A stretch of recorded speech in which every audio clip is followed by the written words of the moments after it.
नमस्कार। नुआ सकाळे सबु चाषी भाई भणी मानकु अन्नदातार एक नूतन अध्याय को मो इतिस्मृति आपण मानकु स्वागत करुछि। एबे आसंत जिबा कार्यक्रम को आउ जानिबा मुख्यांश गुड़िक। बिलाती बाइगण फसल रे खतसार परिचालना, ढिंगरी छतुर रोगपोक परिचालना। बिलाती बाइगण पृथ्वीर प्राय सबु अंचल रे एक मुख्य परिवार रूपे चाष करा जाय थाए। बिलाती बाइगण एक शीत दिनिया फसल। बिलाती बाइगण एक सुस्वादु और पुष्टिकर खाद्य। जो चाषी माने बिलाती बाइगण लगाइछंती सेतिरे एही समय रे कोड़ा खोसा, घास और खतसार परिचालना आवश्यक होइथाए। आज आसंतु जानिबा बिलाती बाइगण रे खतसार परिचालना विषय रे। टमाटो गछ लगेबा पूर्वरु आमे मुख्य जमी को भल भाव 7 रु 8 ओड़ चाष करदबा एवं मई दे ताकू समतल करदबा। तापरे आमे जदि आमर पाखरे हर्बिसाइड बा उइडिसाइड आवश्यक अच्छी अवेलेबल अच्छी ताहाले आमे ऑक्सीफ्लोरोफेन 1 लिटर पानी रे 1 ग्राम मिसाई ताकू भल भाव स्प्रे करदबा। ता पूर्वरु आमे शेष ओड़ चाष समय मूल सार जो जबक्षारजान, फस्फरस, पोटास एवं गुंठ प्रति अध गाड़िए सढ़ा गोबर खत आमे जमी रे प्रयोग करबा निहाती भाव आवश्यक होता है। वर्तमान आमे देखिबा जे सार प्रयोग किपरि करबा। टमाटो गछरे आमे देखा जाइछि, आमे हिसाब करी देखिछु जे गुंठ प्रति शेष ओड़ चाष समय डीएपी गुंठ प्रति आमे 5 केजी एवं पोटास 1.5 केजी रु 2 केजी आमे प्रयोग करि थाउ। एक गछ लगेबार 21 दिन परे आमे सार बाकी रहिला 5 केजी डीएपी एवं आउ 1.5 केजी पोटास सार आमे प्रयोग करि थाउ। शेष ओड़ चाष समय एकर प्रति आमे अनुसार 4 केजी प्रयोग करने निहाती भाव आवश्यक होता है।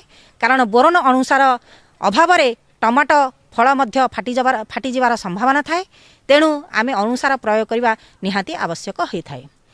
ये तो गला आमर सार प्रयोग समय विषय आलोचना कले। आमे बर्तमान देखिबा जलसेचन किपरि करबा।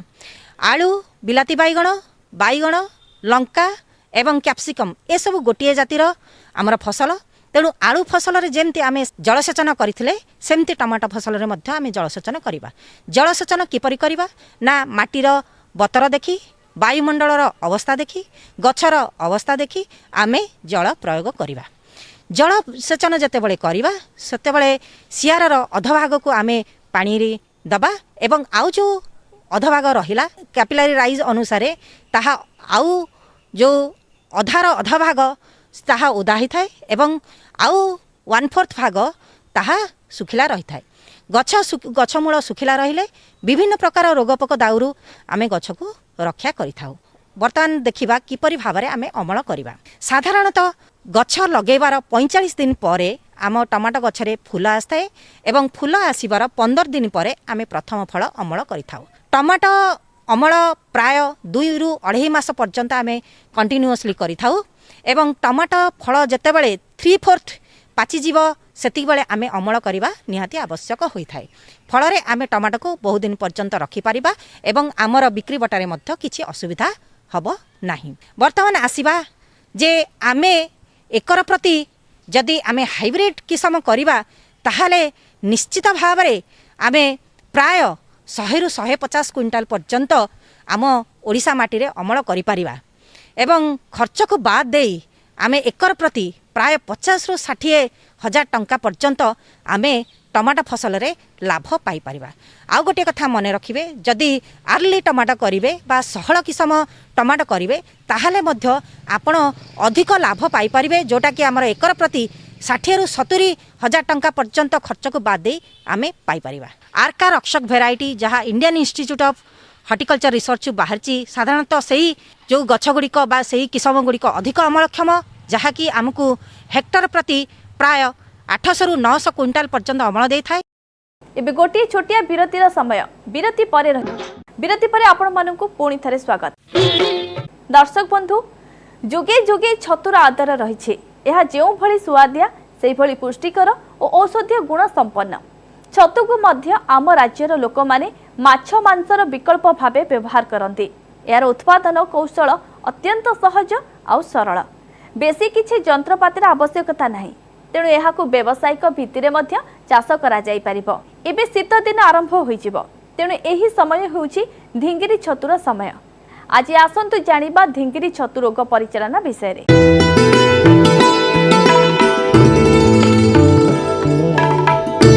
छतु चाष गोटे प्रोब्लेम अच्छी ढिंगिरी छतु रोग पोक बहुत कम हुए तथापि भी एथिरे गोटे ब्राउन स्पॉट आसे एवं जोटा कि आमर बेले बेले लाभटा कमी दिए। जो भी आपन डिजीज देखुचंती जो भी डिजीज कंडीशन होची तार मुख्य होची आपन केमिकल पाकु जानतुनी जेमती मैनेजमेंट करिवे गरम पानी रे बतुरेबे एवं छतु प्रति इन्फेक्शन प्रति ध्यान देबे। खराब जगह रे नडा फडा पकेइबेनी ताकू चटाण रे जदी सुखौचंती पॉलिथिन पकई सुखांतु एवं टेम्परेचर आपण ह्यूमिडिटी कंट्रोल करे कोनोसी रोग आसीबनी। आजिरो जो आपण माने खाली पाळ छतुरे जाउचंती ढिंगिरी छतुर प्रोडक्शन होनी निश्चय जदी आमे लार्ज स्केल करबा एक्सपोर्ट डिमांड को मेंटेन कर परिबा एवं लाभवान होई परिबा।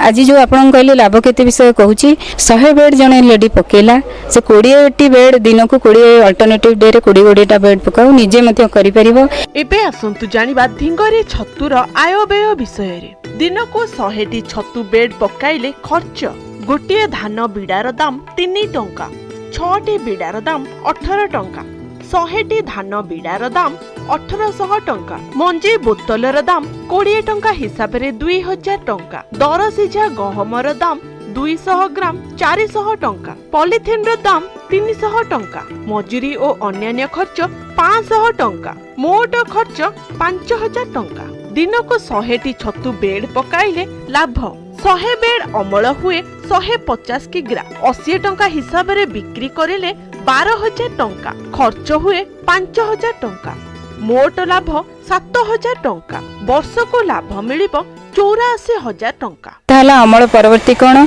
ना आपण देखुचंती पाळ छतु तार कम तार सेल्फ लाइफ कम अल्प समय नष्ट हो जिवो किंतु ढिंगिरी छतु आपण तोलिबा परे 1.5 दिन पर्यंत से भलरे रहिबो। ताकू केमदी ना परफोरेटेड बैग कणा जरी रे रखिबे आपण लोकल एरिया रे बिकी परिबे। बिकीबाटा जेतु हमर प्रोडक्शन कम होची बिकीबाटा एते प्रॉब्लम होउनी किंतु आगु को हम जे चासी भाई बेसी आकार हम जिल्ला रे बेसी छतु प्रोडक्शन करिबा तले तार केमती संरक्षण करिबा सेटा मध्ये चिंता करिबा।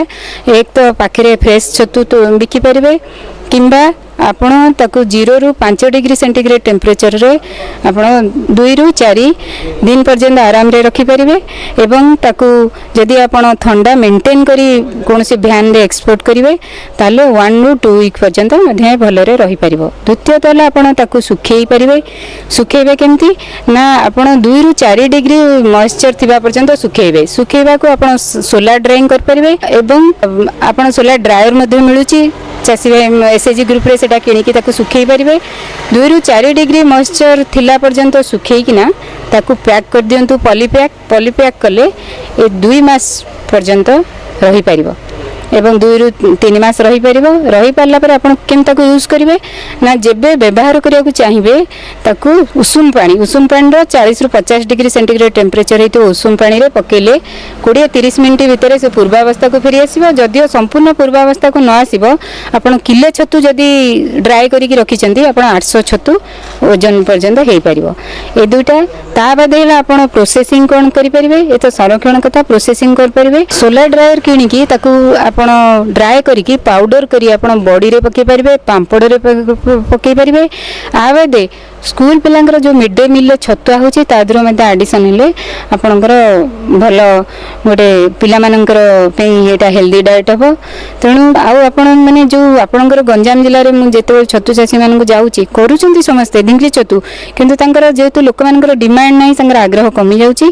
तेणु आपण मान को अनुरोध ढिंगिरी छतु कले तार वैल्यू एडिशन प्रोसेसिंग प्रति ध्यान दियंतु। छतु आचार मध्ये आ गोटे उपादेय जोटा कि सेटा आपण को करिबा को घरे करिबा को प्रैक्टिकल ली करिबा को घंटे रु 45 मिनिट लागिबो छतु आचार करिबा को एवं तार 100 ग्राम को आपण 100 टंका रे बिकी परिबे। हम गंजाम जिल्ला रे मशरूम प्रोडक्शन होची चासी भाई माने एटा विशेष भाव रे आग्रह प्रकाश करी करूचंती एवं ढिंगिरी छतुर बिहन मध्ये मिलुची लोकली प्रोडक्शन होची ता बादे जो भी सर्टेज रोची किछि ब्लॉक रे आपण माने CTMRT central tropical mushroom research centre ओयोट्रु आनी परिबे एवं सेति पे हमकु जोगाजोग कले आमे आपनकु एड्रेस देई परिबु। मु कृषि विज्ञान केंद्र रे बहुत छतु चासी माने आछचंदी जोटा कि आमे प्रोजेक्ट करिवु एवं लॉन्ग स्पॉन प्रोडक्शन एवं मशरूम प्रोडक्शन ऊपर ट्रेनिंग जीवु। सेति में से मानको अनुरोध करछि जे से माने ब्लॉक रे एचओ को कांटेक्ट करंतु एवं डीएचओ को थ्रू रे डीडीएच को एप्लीकेशन दियंतु। तांकर अछि ट्रेनिंग जोटा कि से माने ट्रेनिंग आपनको वर्ष को स्पॉन प्रोडक्शन एवं मशरूम प्रोडक्शन जोटा 12 दिनिया बा 15 दिनिया ट्रेनिंग रे इंक्लूड करि परिबे एवं सेति पई सब्सिडी आपनकर अछि डीडीएच के पाखरे अवेलेबल अछि। चासी भाई माने से माने उपयुक्त तथ्यटा पाई पारु नांती जोटा कि एचओ को कांटेक्ट करले सेही थ्रू रे प्रोजेक्ट प्रपोजल सेति पई एथर को जो आमे एमआईडीएच मीटिंग रे जाइथिलु सेति पई बहुत डिस्ट्रिक्ट रे बहुत चासी भाई मानकर मशरूम प्रोजेक्ट प्रपोजल अप्रूव होईची। तेणु आपण माने सेही टाइम मध्ये जोगाजोग करंतु एवं कल्चर नुआ कल्चर आनी कि कले आपन को प्रोडक्शन जो कमी जाउची से प्रॉब्लमटा सॉल्व होई परिबो। तेणु मु भाबची निश्चित भाव रे एटा गोटे लाभदायक फसल होई परिबो। तेणु आपण माने एटा प्रति इंटरेस्ट दियंतु। एबे गोटे छोटिया विरतिर समय विरति परे रहिछि। विरति परे आपण मानकु पुणी थरे माछ चाष विषय रे वर्तमान उणा अधिके समस्त अवगत होई सारिलेनी। चाष तो चाष धान चाष पुणी माछ चाष कौन अनेक प्रश्न एथिपाई। तथापि अनेक समय रे सम्यक वैज्ञानिक ज्ञान कौशल रे अजाणतरु सठिक समय रे सठिक उपाय प्रयोग करि पारनाहांती। माछ उत्पादन अधिक पाइबाकु हेले माटीर परीक्षा करी माछ चाष करिले चासी अधिक लाभ पाई परिबे। तेबे आज आसंतु जानिबा माछ पोखरी प्रस्तुति समय रे मूर्तिका परीक्षा किपरि करा जाय थाए।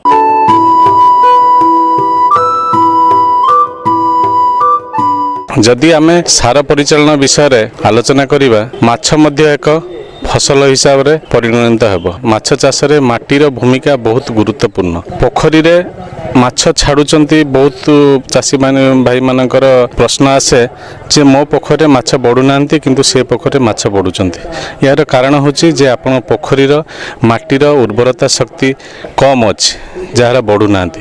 तेणु माछ चाष रे माटी बा माटीर परीक्षा किंबा माटी थिबा विभिन्न उपादान गुड़िकर परिमाण बहुत निर्भर करे। जने जदि नुआ माछ पोखरी करिया पई चाहूची निश्चय स्थान चयन बा स्थान निरूपण करिवा।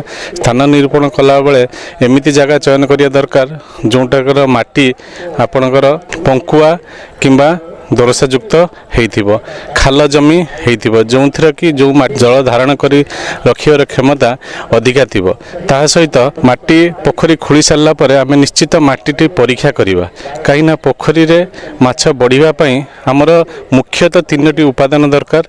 गोटे हला माटी थिबा अंगारक बा कार्बन नाइट्रोजन बा जैवक्षारजान आ फॉस्फोरस ए तीनटी मुख्य उत्पादन थिबा दरकार। जो माटी रे अधिक कार्बन अछि बा अंगारक अच्छी जैवक्षारजान अच्छी फॉस्फोरस अच्छी अनुमोदित भितर अच्छी से माटी रे माछ भल बढ़ती।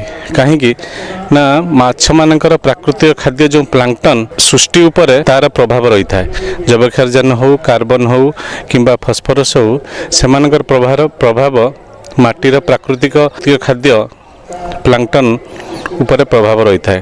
तेणु आमे जदि स्थान निरूपण पर जदि आम हिसाब चिंता करिबा जे पोखरी रे परिचालना पोखरी माटी और पानी परिचालना हेले पोखरी तो थरे पानी पशिगला माटी परिचालना आम एत करवा सहज नुहे।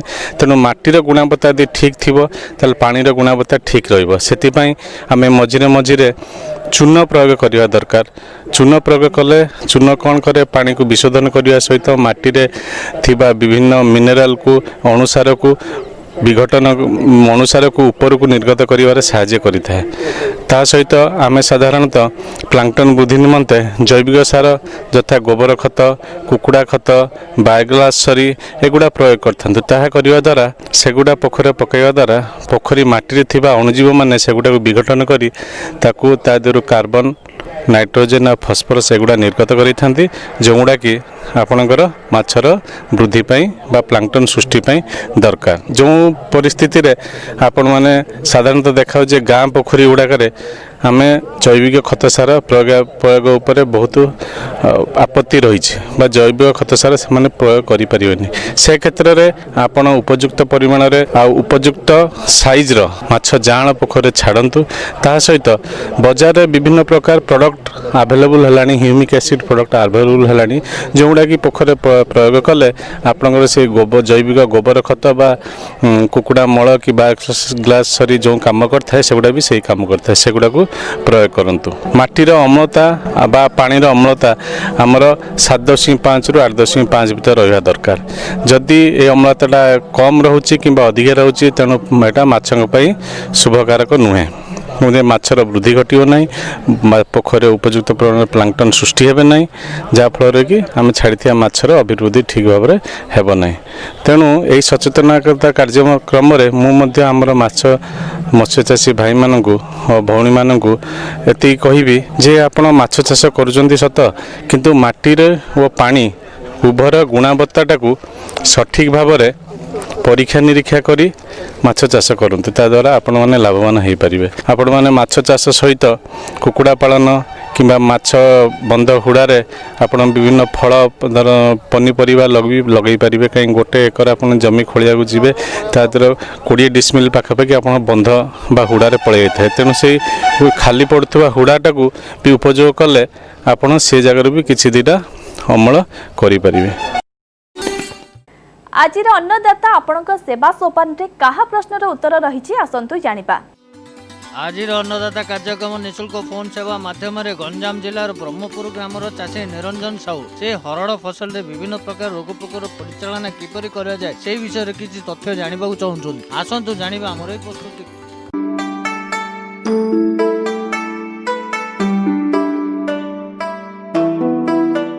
ହରଡ଼ ଫସଲର ଅନ୍ୟ ଏକ ଅନିଷ୍ଟକାରୀ ପୋକ ହେଲା ଛୁଇଁ ଶୋଷକ ପୋକ। ସାଧାରଣତଃ ଦୁଇ ପ୍ରକାର ଛୁଇଁ ଶୋଷକ ପୋକ ହରଡ଼ ଫସଲରେ ଲାଗିଥାନ୍ତି। ଗୋଟିଏ ଗାଢ଼ ବାଦାମୀ ଏବଂ କିମ୍ବା କଳା ରଙ୍ଗର ଏବଂ ଅନ୍ୟଟି ମାଟିଆ ରଙ୍ଗର।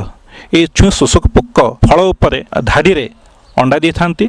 ଅଣ୍ଡାରୁ ନିମ୍ଫ ବା ଅର୍ଭକ ବାହାରି ସେମାନେ ଫଳର ଚୋପା ମଧ୍ୟ ଦେଇ ଭିତରେ ବଢ଼ୁଥିବା କଅଁଳିଆ ମଞ୍ଜିରୁ ରସ ଶୋଷି ନିଅନ୍ତି, ଯଦ୍ୱାରା ମଞ୍ଜିଟା ଲୋଚାକୋଚା ହୋଇଯାଏ ଏବଂ ଫଳ ଅମ୍ଳ ମଧ୍ୟ କମିଯାଏ। ଏ ଦୁଇଟି ବ୍ୟତୀତ ଆଉ ଗୋଟିଏ ମୁଖ୍ୟ ଅନିଷ୍ଟକାରୀ ପୋକ ହେଲା ଛୁଇଁ ମାଛି। ଛୁଇଁ ମାଛିରେ ଦେଖିବାକୁ ଖୁବ୍ ଛୋଟ କଳା ରଙ୍ଗର ଏବଂ ଏ ମାଛିଟି ଫଳର ଚୋପା ମଧ୍ୟ ଦେଇ ଛୁଇଁ ଭିତରେ ଅଣ୍ଡା ଦେଇଥାଏ ଏବଂ ଅଣ୍ଡାରୁ ଶୁକ ଧଳା ରଙ୍ଗ ଶୁକ ବାହାରି ସେମାନେ ମଞ୍ଜିର ଅର୍ଦ୍ଧେକ ଅଂଶ ନଷ୍ଟ କରିଦିଅନ୍ତି।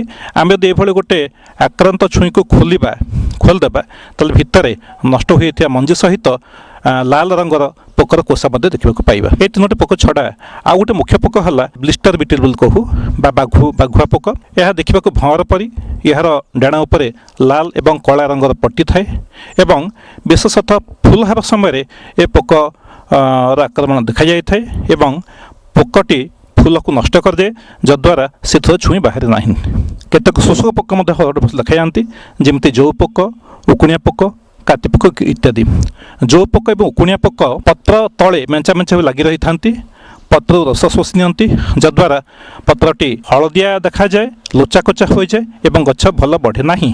ସେହିଭଳି କାତି ପୋକ ଗୁଡ଼ିକ ସାଧାରଣତଃ କାଣ୍ଡ ଉପରେ ମେଞ୍ଚା ମେଞ୍ଚା ହୋଇ ଲାଗିଥାନ୍ତି ଏବଂ ସେ ପୋକ ଉପରେ ଗୋଟିଏ ମହମର ଭଳି ଆସ୍ତରଣ ଥାଏ। ଏ ପୋକ ମଧ୍ୟ ଯେହେତୁ କାଣ୍ଡରୁ ରସ ଶୋଷି ନିଏ ତେଣୁ ଗଛ ଭଲ ବଢ଼ିପାରେ ନାହିଁ। ବର୍ତ୍ତମାନ ଆମେ ଏ ପୋକ ଗୁଡ଼ିକର ସମନ୍ୱିତ ପୋକ ପରିଚାଳନା ବିଷୟରେ ସମ୍ୟକରେ ଆଲୋଚନା କରିବା।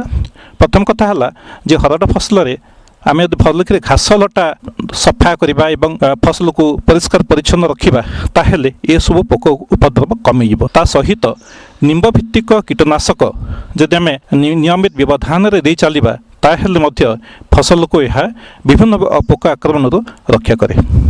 ଏହା ସହିତ କେତେକ ଜୈବ କୀଟନାଶକ ଅଛି, ଯେମିତି ଛୁଇଁବିନ୍ଧା ପୋକ ପାଇଁ NPV ବା ନ୍ୟୁକ୍ଲିୟର ପଲିହେଡ୍ରୋସିସ୍ ଭାଇରସ୍ ଆଧାରିତ ଜୈବ କୀଟନାଶକ ଯଦି ଆମେ ଏକର ପ୍ରତି 200 LE बा लार्भाल इक्विवेलेंट बा लार्भा समतुल देवा 200 लिटर पानी रे मिसिकरी ताले आमे प्रभावशाली भाव में यह पोक को नियंत्रण करिपारिबा। या छड़ा बेसिलस थुरिंजिएंसिस मध्य एक जैव कीटनाशक आम यदि एकर प्रति 400 ग्राम बेसिलस थुरिंजिएंसिस को 200 लिटर पानी रे मिसि स्प्रे करिबा ताहले मध्य एही छुईबिना पोक आक्रमण फसल को अन्य रक्षा करि परिबा। या छड़ा यो विभिन्न प्रकार शोषक पोक अछंती ताकू मध्य आमे जैव कीटनाशक द्वारा नियंत्रण करिपारिबा। तापई बिभुरिया बासियाना नामक एक फंगस आधारित जैव कीटनाशक जदि आमे प्रति लिटर पानी रे 5 ग्राम लेखा हिसाब से मिसि स्प्रे करिबा ताले विभिन्न प्रकार शोषक पोक दाउरू फसल को रक्षा करि परिबा। या छड़ा अठाळिया जंता मध्य व्यवहार करि परिबा। साधारणतः जो पोक इत्यादि पई हळदिया अठाळिया जंता एवं उकुनिया पोक पई नीलिया रंगर अठाळिया जंता व्यवहार करा जाय थाए। यह द्वारा आम ये सब शोषक पोक मानकर वंश वृद्धि को नियंत्रण करि परिबा। जदि आवश्यक पड़े तेबे विभिन्न रासायनिक कीटनाशक मध्य आम व्यवहार करि परिबा। जेमिति इमामेक्टिन बेंजोएट जदि एकर प्रति 80 ग्राम 200 लिटर पानी मिसि स्प्रे करिबा। नोभाल्युरान जदि आम एकर प्रति 200 लिटर पानी मिसि स्प्रे करिबा किंबा थायोडिकार्प जदि आम एकर प्रति 300 ग्राम 200 लिटर पानी मिसि स्प्रे करिबा ताहले मध्य छुईबिना पोक आक्रमण फसल को आम रक्षा करि परिबा। शोषक पोक आक्रमण फसल को रक्षा करबा पई आम इमिडाक्लोपिड जदि एकर प्रति 50 मिलीलीटर 200 लिटर पानी मिसि स्प्रे करिबा किंबा डाइमिथोएट एकर प्रति 400 मिलीलीटर जदि आम 200 लिटर पानी मिसि स्प्रे करिबा ताहले फसल को विभिन्न प्रकार शोषक पोक दाउरू मते रक्षा करि परिबा। हरड फसल गोटे मुख्य रोग है जे झाउलिया रोग। झाउला रोगटी गोटे फंगस बा पिंपी द्वारा होता है एवं यह द्वारा गछ गुड़िक झाउली गला भली देखा जाए। पानी जलीय अंश कम हेल्ले जमी गछ झाउली जाए माटी जलीय अंश कम होइके मध्य यही रोग जोगु गछटी झाउली गला भली देखा जाए। जदि आम एभली गोटे आक्रांत गछ को उपाड़ीबा एवं माटी स्तर पाखरे थिबा कांड अंश बकल को छड़ेदेबा ताहले ता भितरे कला दाग देखाଯିब एवं ये कला दाग बा कला चिन्हटी तलु ऊपर को उठिबा आम देखिपर। यार निराकरण पाई जेहेतु एटा गोटे मृत्तिका जनित रोग तेणु आम यार निराकरण पाई माटी को भल भाव उपचार करने आवश्यक। एथिपाई 1 लिटर पानी रे 1.5 ग्राम लेखा कार्बेंडाजिम मिसई जदि आम मूल पाखे माटी को भिजेबा ताहले आम यही झाउला रोगरू फसल को रक्षा करि परिबा। आउ गोटे मुख्य रोग मध्य आम ए अंचल साधारणतः हर फसल होता है सेटा हला बंध्या स्टेरिलिटी मोजेक बा बंध्या रोग। बंध्या रोग हेले गछ गुड़िक झंकाळे देखा जाते से गुड़ाक गोछा हला देखा जाते पत्र छोट हो जाए एवं गछ गुड़िक गोछाड़िया देखा जाए एवं गाढ़ एवं हाल्का सबुज रंग दाग गुड़िक छिट गुड़िक पत्र पर देखा जाए। यह गोटे भूताणु जनित रोग किंतु ये भूताणुटी अष्टपदी माइट द्वारा आक्रांत गछ सुत गछ को संक्रमित होता है। तेणु आम ये बाहक माइट को नियंत्रण करने प्रोपारिजाइट आम 1 लिटर पानी 2 मिलीलीटर हिसाब से किंबा फेनाजाक्विन 1 लिटर पानी रे 2 मिलीलीटर हिसाब से स्प्रे करवा ताहले आम यही माइट बा अष्टपदी को नियंत्रण करिपारिबा एवं बाहक द्वारा ये रोग बाहित होगा प्रक्रिया को बंद कर पारिबा। बंध्या रोग एतद व्यतीत आउ गोटे रोग हुए से हूँ पत्रचिता रोग। पत्रचिता रोग सार्कोस्पोरा जातीय गोटे प्रकार फंगस द्वारा होता है। यह हेले पत्र पर बादामी रंगर दाग देखा जाए। दाग गुड़ी क्रमशः बढ़ी सार पत्र घोड़ी पकाती एवं गछ बढ़िबार अंतराय सृष्टि हुए। एतद व्यतीत आउ गोटे रोग अच्छी जोटा आम पत्रपोड़ा रोग बोली कही था एवं यह अल्टरनेरिया जातीय गोटे प्रकार फंगस द्वारा होता है। यह हेले पत्र उपरे गाढ़ बादामी रंग प्रथम गाढ़ बादामी रंग दाग देखा जाए एवं शेष में से गुड़ाक दाग गुड़िक स्थान में पत्र पोड़ी गले भाई देखा जाए। तेणु ये पत्रचिता रोग एवं पत्रपोड़ा रोग उभय रोग आम कार्बेंडाजिम 1 लिटर पानी 1 ग्राम हिसाब से किंबा कार्बेंडाजिम सहित मांकोजेप युक्त कवकनाशी को 1 लिटर पानी रे जदि आम 2 ग्राम लेखा हिसाब से स्प्रे करवा ताहले ये रोग आक्रमण फसल को रक्षा करिपारिबा। जेतेबेले आम फसल लगाऊँ से विहन विष निहाती आवश्यक एवं विभिन्न प्रकार पोकर विभिन्न अवस्था अंडा इत्यादि सब नष्ट हो फसल यथेष्ट फसल को आम बहु परिमाण पोक एवं रोग उभय आक्रमण आम रक्षा करिपारिबा। आपणक समस्या किंबा मतामत आमको निःशुल्क फोन रे निश्चय पचारंतु। समय अपराह 4 ରୁ 5 और नंबर टी हैला 1800 419 2155। समय इशारा देलानी कार्यक्रम को एठी रखुछु काली आउ किछि नुवा तथ्य नै आसीबो देखिबाकू जमारू भूलिबेनी ठीक एही समय रे विदाय दियंतु नमस्कार।